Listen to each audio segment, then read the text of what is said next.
자기 자신의 마음조차도 도리에 맞는 것도 맞지 않는 것도 있는데 어찌 남들이 모든 도리에 맞기를 바라겠는가. 책은 다음에 나오는 말입니다. 반갑습니다. 희망과 공감을 소통하는 방송 시흥 FM 백대현의 커피 한 잔입니다. 오늘도 사랑과 인생 그리고 사랑과 인생을 표현하고 이야기하는 문학과 철학을 함께 나눠보는 시간 갖겠습니다. 오늘의 주제는 내 마음, 내가 얼마나 아는가입니다. 현인에게 이혼을 할까 말까 고민 중이던 A라는 중년의 남성이 오후 늦은 시간에 찾아왔습니다. 저는 아내와 대학을 졸업한 딸 그리고 몸이 좋지 않아서 중학교를 자퇴한 늦둥이 아들이 있습니다. 한 집안의 가장으로서 한 가정을 위해 30여 년을 새벽부터 밤까지 노예처럼 일만 하고 살았습니다. 문제는 어제입니다. 요즘 회사 일이 많아서 밤 10시가 넘어 퇴근했는데 집에는 아무도 없고 거실엔 불도 켜져 있지 않았습니다.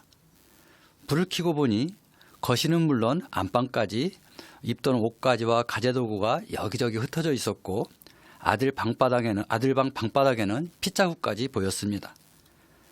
세탁기와 바구니에는 빨래할 게 수북이 쌓여 있고 설거지통엔 씻지 않은 그릇들로 가득 찼습니다. 야근하기 위해 오후에 국수 한 그릇 먹었는데 어제 따라 유난히 배가 고팠습니다. 일단 허기진 배를 채우고 다음을 생각하기 위해 전기밥통을 열었는데 안에는 식은 밥이 두어 숟가락 남아 있었습니다. 갑자기 마음에서 욱하면서 불덩이처럼 화가 올라왔습니다. 저도 모르게 욕설이 튀어나왔고 화장실 문 앞에 있던 걸레통을 세게 차버려서 장식장 유리에 금이 가기도 했습니다. 그래도 분이 안 풀려 아내만 들어오길 기다렸습니다. 소리라도 쳐야 화가 누그러질 것 같았기 때문입니다. 현이는 A에게 그래서 아내가 돌아왔을 때 뭐라고 하셨습니까? 당연히 홧김에 큰 소리 쳤지요. 남자가 바깥에서 식구들 먹여 살리려고 늦은 시간까지 일하고 들어왔는데 집안 청소는커녕 밥 한 그릇 할 시간이 없냐고요. 그래요? 그럼 아내는 어떤 반응을 보이던가요? 글쎄 적반하장도 유분수지. 오히려 두 눈을 부릅뜨고 저보다 더 크고 앙칼진 목소리로 제게 뭐라고 하는 게 아니겠습니까? 현이는 문득 오전에 상담하러 왔던 B라는 여인이 생각났습니다. 정황상 오전에 왔던 B와 지금 A라는 사람은 부부가 아닐까 조심스럽게 예상도 해보았습니다. 왜냐하면 오전에 왔던 B도 비슷한 말을 했습니다. 아들이 중학생 때 가출을 했었습니다. 또래의 비행 친구들과 어울려 다니다가 다른 학교 학생들과 패싸움을 했습니다.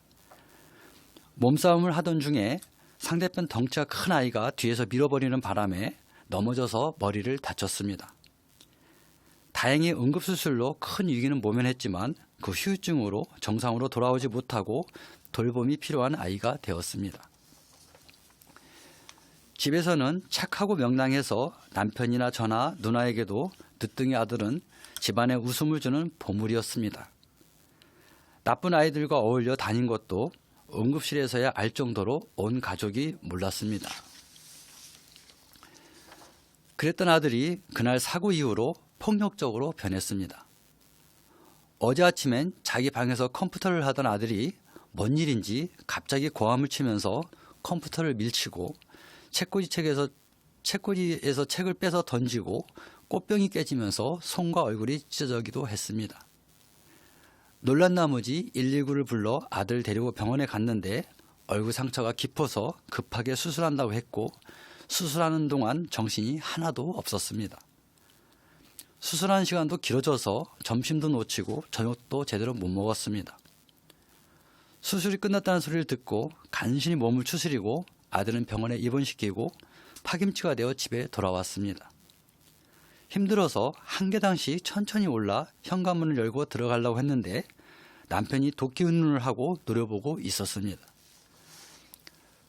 다짜고짜 물어보지도 않고 집안에서 노는 사람이 밥도 안 해놓고 어딜 다녀오냐고 큰 소리치기에 너무 어이가 없어 저도 맞받아쳤습니다. 밥 한 끼도 해결 못하냐고, 오늘 내게 무슨 일이 있었는지 알고는 있느냐고 따져 물었습니다. 현이는 오전에 방문했던 비에게 특별한 답을 하지 않고 일단 집으로 돌아가 먼저 아이를 돌보고 아이가 괜찮아지면 다시 오라고 했던 것입니다. 그리고 아들이 다친 급박한 상황에서 남편에게 연락하지 않은 이유와 그날 남편이 문을 열자마자 다짜고짜 큰소리친 이유를 알아갖고 오라고 했습니다. 현이는 A에게도 집으로 돌아가서 그날 아내에게 무슨 일이 있었는지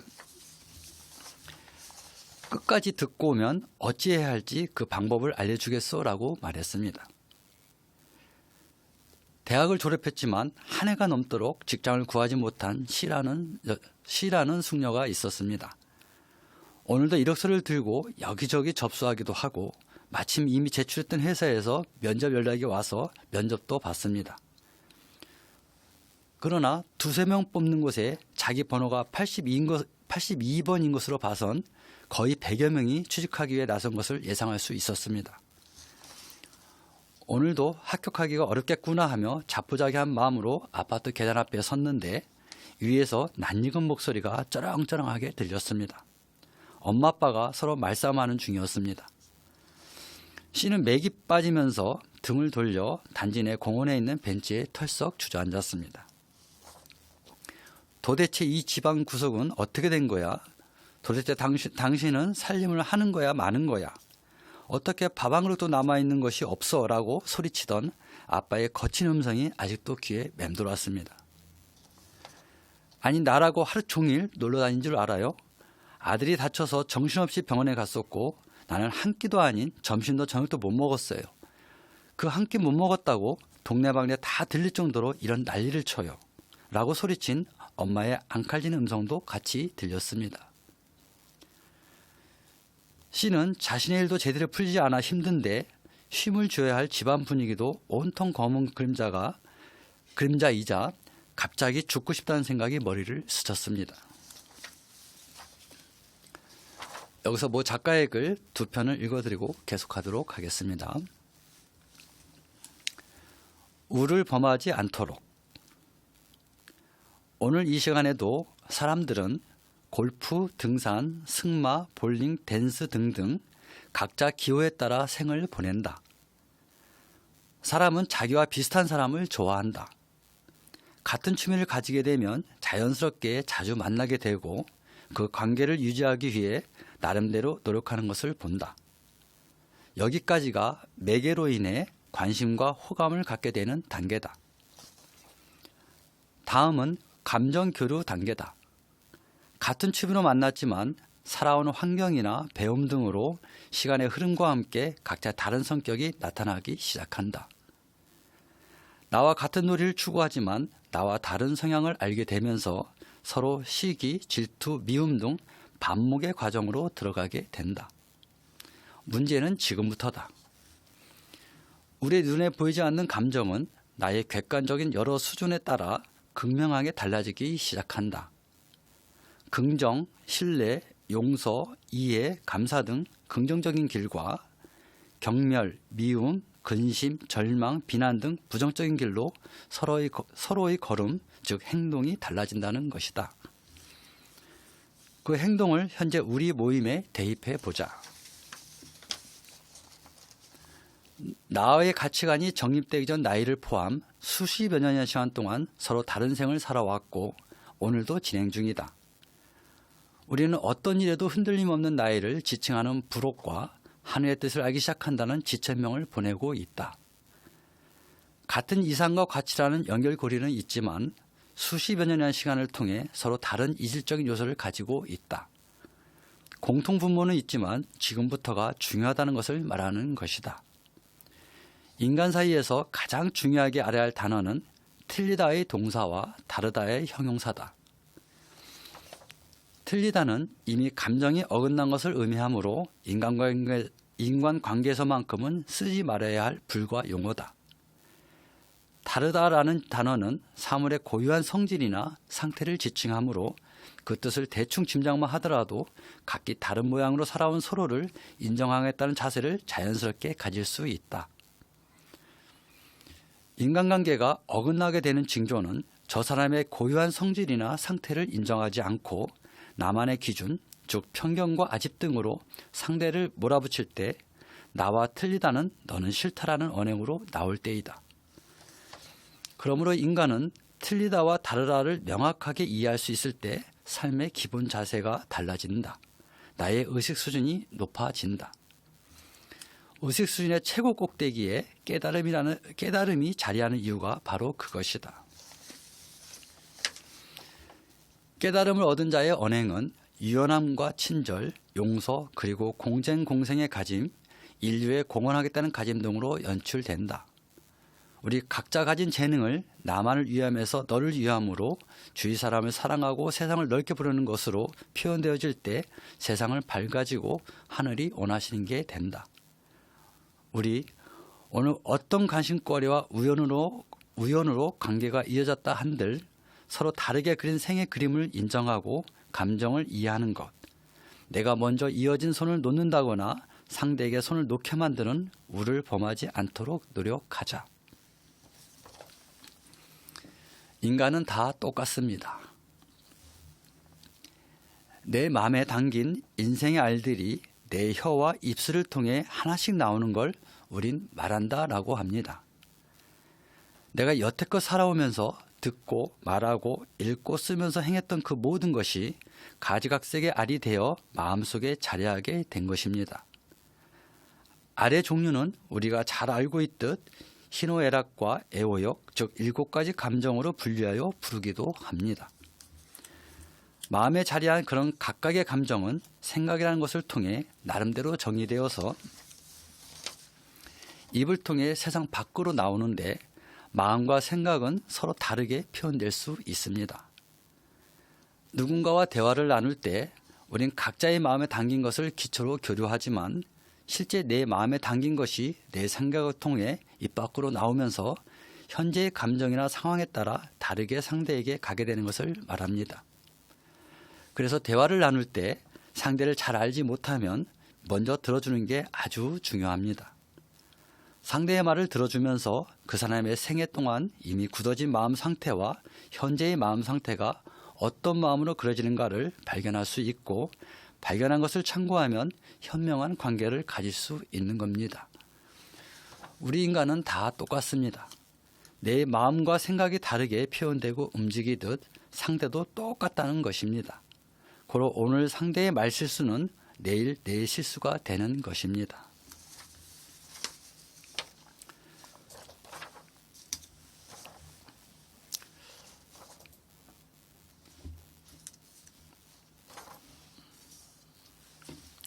여러분, A와 B는 현인의 그 예상대로 부부였고 C는 그 부부의 딸입니다.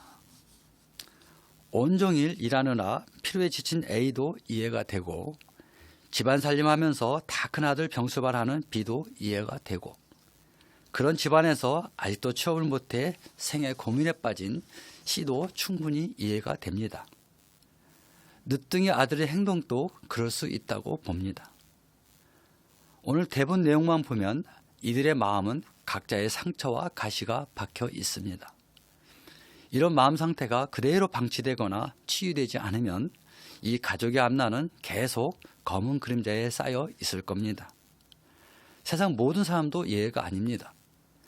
세상 모든 사람도 이들처럼 모양과 크기만 다를 뿐 크고 작은 상처와 가시를 다 갖고 있습니다. 이런 사람들이 모여서 가정을 이루고 사회를 만들거나 국가를 만듭니다. 여러분, 마음이란 무엇인가는 이 방송에서 여러 번 언급했습니다. 사전 정의를 보면 사람이 본래부터 지닌 성격이나 품성, 사람이 다른 사람이나 사물에 대하여 감정이나 의지, 생각 따위를 느끼거나 일으키는 작용이나 태도, 사람의 생각, 감정, 기억 따위가 생기거나 자리 잡는 공간이나 위치라고 했습니다. 저는 개인적으로 세 번째 정의인 사람의 생각, 감정, 기억 따위가 생기거나 자리 잡는 공간이나 위치가 가장 설득력 있게 들립니다. 마음은 보이지 않지만 공간이나 위치라는 정의를 좀 더 확대해서 해석해 보면 철학적, 종교적, 영적으로는 영혼이 거하는 곳이라고 말할 수 있습니다. 이렇듯 마음 안에는 인간의 지성과 감정, 의지가 모여 있고 또 발현되는 시작점이 된다는 의미이기도 합니다. 조금 전 읽어드린 모 작가의 글처럼 즉 살아오는 동안 내 마음속에 무엇을 심었는가에 따라 삶의 방향이 정해지고 사는 동안 주위 사람과의 관계에서도 드러나게 됩니다.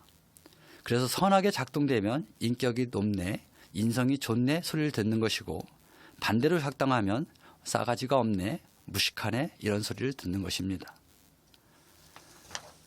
그러나 인문학과 가까워지면 우리의 마음을 이해하고 알게 되면서 무지도 악함도 선한 쪽으로 옮겨질 확률이 높아집니다. 인문학과 가까워지면 요동치는 어두운 감정이 평온한 감정으로 바뀌는데 큰 영향을 주기도 합니다.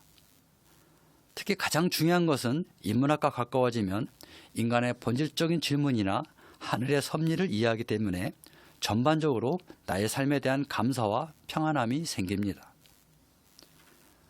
만약 A와 B 중에 비록 상황이 좋지 않더라도 인내할 줄 알고 상대의 마음을 헤아릴 줄 알았더라면 그 분위기는 사뭇 달라질 수 있을 겁니다.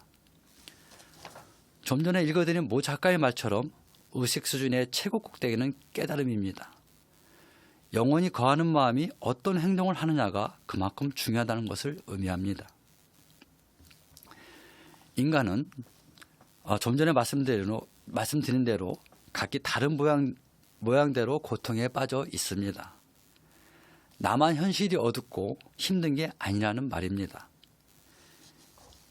인간이라면 예외 없는 하늘의 계획과 섭리가 있기 때문에 제 아무리 잘난 척하고 똑똑한 척하는 사람도 예외가 될 수 없습니다. 이렇게 세상은 고통받는 사람이 천지인데 나는 좀 달라야 하는 게 아닐까요? 설령 나도 힘들더라도 타인의 고통에 위로와 치유를 줄 수 있는 사람이 되면 좋지 않을까요? 최근 코로나19 후유증으로 너나 할 것 없이 힘든 시기를 보내고 있습니다. 모두가 나 힘들다고, 나 좀 도와달라고, 내 이야기를 들어달라고만 합니다. A와 B의 각자의 사정을 보면 당연히 힘들었을 겁니다. 그러나 아무리 가까운 사이라 해도 내가 힘들다고 다른 사람에게 상처와 가시를 던지면 안 된다고 생각합니다.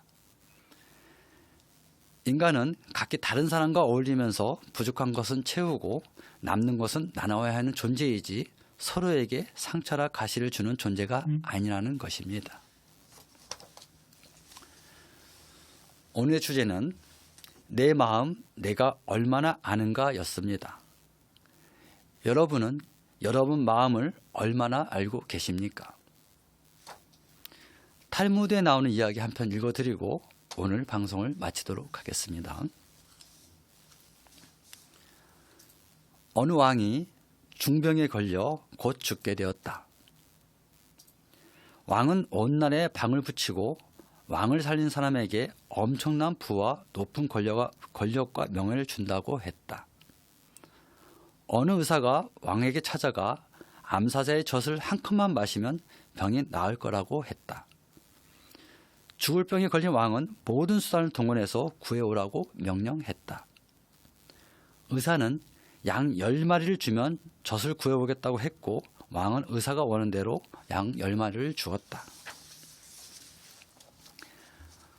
의사는 사자굴 앞에 도착해서 첫날 양 1마리를 굴로 들여보냈다. 그것을 멀찌감치서 바라보는 암사자는 얼른 양을 먹어치웠고 이틀, 사흘, 나흘, 닷새, 엿새, 일해, 여덟해, 아흘해 동안 자기에게 계속 양을 갖다 주는 의사에게 감사해야 했고 또 그를 믿게 되었다. 의사는 마지막 열흘째 마지막 남은 양을 끌고 암사 옆으로 갔다. 사자는 의사를 전혀 경계하지 않았고 마지막 양을 먹으면서 자기에게 원하는 것이 있으면 말하라고 물었다. 그래서 의사는 있는 그대로 말했다. 그 소리를 듣고 암사자는 흔쾌히 자신의 젖을 짜서 의사에게 주었고 의사는 돌아와서 왕에게 바쳤고 왕은 병이 완쾌되어 그 의사에게 큰 상을 내렸다. 여러분, 보통 사람이라면 내 머리를 믿고 많은 병사를 이끌고 가서 암사자를 굴에서 이렇게 나오게 유인해서 그물로 잡아 젖을 짜든지 칼이나 창으로 잡아 젖을 짜면 일이 아주 쉽게 마무리할 수 있었을 겁니다. 그러나 의사는 동물인 사자에게조차 마음을 움직일 수 있게 하는 방법을 연구했고 사자 스스로 젖을 짜게 해서 가져옴으로써 사자도 살고 자기도 살고 왕도 사는 지혜를 우리에게 시사하고 있습니다. 이렇듯 타인과의 관계도 마찬가지입니다. 내 입장이 A라면 B라면 다 이유가 있고 자기 기준을 보면 자기 말이 다 맞습니다.